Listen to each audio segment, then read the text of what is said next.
Anggota tim hukum Prabowo Gibran Hotman Paris mempertanyakan para saksi yang hadir proses persidangan sengketa pemilihan umum presiden di Gedung Mahkamah Konstitusi pada Senin 1 April 2024. Hotman menyebut bahwa yang disampaikan para saksi hanyalah kata-katanya dan hanya dari laporan call center saja. Dia juga membandingkan kalau dirinya yang hanya menerima sebuah pengaduan tidak mungkin menjadi saksi. Hotman juga mengatakan masifnya tentang perbedaan antara Pilpres dan Pileg. Yang jelas dalam persoalan ini. Baik. Terima kasih. Terima kasih.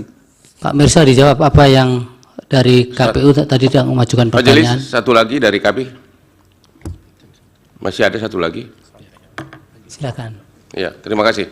Biar sekaligus dijawab, nanti mohon izin. Kepada 5 saksi fakta. Tadi dari keterangan 5 saksi fakta, hampir semua menyatakan katanya dari call center, tidak mengalami dan tidak melihat sendiri. Ya, sebagai perbandingan, sebagai kuasa hukum saya ini menerima pengaduan ribuan ke Kopi Joni, tapi saya tidak mungkin jadi saksi karena saya hanya menerima pengaduan. Apakah benar bahwa pengakuan saudara tadi itu mengatakan bahwa memang Anda hanya menerima dari call center, menerima pengaduan, tapi tidak melihat sendiri kejadian yang Anda laporkan tersebut? Yang kedua, kepada saudara Mirsa yang di sini datang rupanya dalam kapasitas sebagai LBH, Anda mengadu tentang pencalonan Gibran. Apakah waktu Anda membuat pengaduan tersebut, Anda tidak membaca pasal 47 Undang-Undang MK yang menyatakan bahwa putusan MK berlaku seketika setelah diucapkan, sehingga setelah putusan MK nomor 90 sudah diucapkan, maka itu menjadi bagian dari hukum positif, sehingga tidak perlu dirubah. Sudah berlaku dia tanpa harus menunggu dirubah peraturan PKPU. Pertanyaan terakhir, dua lagi terakhir. Kepada pertanyaan saksi kelima yang perbedaan masif antara calon legislatif dan calon pilpres.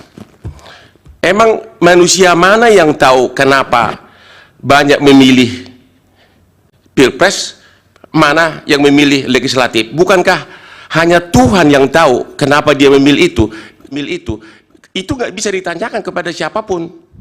Iya, pertanyaan Bapak apa? Pertanyaan saya, kepada siapa Anda menanyakan kenapa dipilih lebih banyak memilih pilpres sedangkan legislatif sedikit? Dalam posisi apa orang itu menjawab?